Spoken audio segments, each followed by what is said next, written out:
Penguin Random House Audio presents The Asking, New and Selected Poems. This is the author, Jane Hirshfield. New Poems, 2023. Door and Sentence. My life, you were a door I was given to walk through, dawdling in lintel and loose strife as much as permitted. Your own glass knob, I spoke you. A sentence, however often rewritten, ending always with the same slightly rusty hinged preposition, sometimes for mercy, hidden. Counting New Year's morning, what powers yet remain to me. The world asks, as it asks daily, and what can you make, can you do to change my deep broken, fractured? I count this first day of another year what remains. I have a mountain, a kitchen, 2 hands. Can admire with 2 eyes the mountain, actual, recalcitrant, shuffling its pebbles, sheltering foxes and beetles. Can make black-eyed peas and collards. Can make from last year's late-ripening persimmons a pudding. Can climb a stepladder, change the bulb in a track light. For years, I woke each day first to the mountain, then to the question.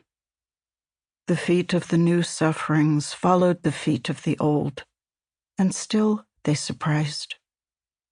I brought salt, brought oil to the question, brought sweet tea, brought postcards and stamps. For years, each day, something. Stone did not become apple. War did not become peace. Yet joy still stays joy. Sequins stay sequins. Words still bespangle, bewilder. Today I woke without answer.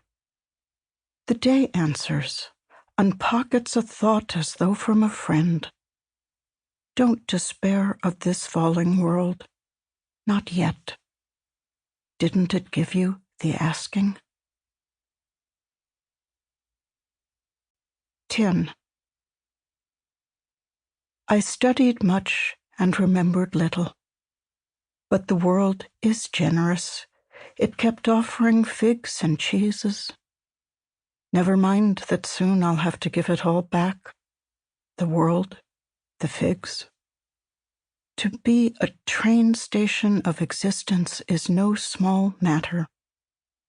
It doesn't need to be Grand Central or Haida Pasha Station. The engine shed could be low, windowed with coal dust, under a slat-shingled roof. It could be tin. Another mystery bandaged with rivets and rubies, leaking cold and heat in both directions, as the earth does. Manifest. Hawks, rivers, cities, ochre, us. A species whose right hand sketches its left hand but can't draw itself. Whales. Geosynchronous satellites. A truck hauling folded tarps under a tarp. Wars, hunger, jail cells, praises, pratfalls, puns. Gold circuits on phone card connectors. All cargo, manifest, circling the sun together each 365 days plus a few remnant hours. A story here ribboned with lightning, there dimmed by clouds on a nitrogen, oxygen, carbon dioxide, and dust-cushioned bundle whose glaciers depart, insects quiet, seas rise. To that which is coming I say, here, take what is yours. But forget, if you can, what is coming. Find not worth pocketing.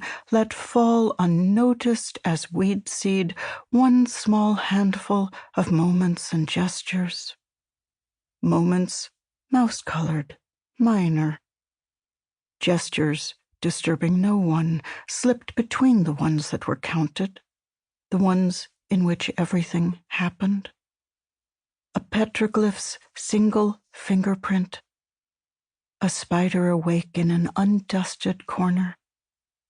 Let stay, if you can, what is coming, one or two musical notes, hummed in a half-hour that couldn't be herded or mined, made to save daylight or spend it. Leave one unfraudulent hope, one affection like curtains blown open in wind, whose minutes, seconds, fragrance, choices won't sadden the heart to recall. Solstice. The earth today tilts one way, then another. And yes, though all things change, this night again will watch its fireflies, then go into a bed with sheets, to lights, a beloved, to running water, cold and hot. Take nothing for granted, you who were also opulent, a stung cosmos. Birds sing, frogs sing their sufficient unto, the late-night rain-bringing thunder. And if days grow ordinarily shorter, the dark's mirror lengthens, and one's gain is not the other lessened. Two versions. In the first version, I slept by a stream. All night, awake things traveled near. One jumped, large of belly and startled, straight over. One walked, small-clawed, across my open palm.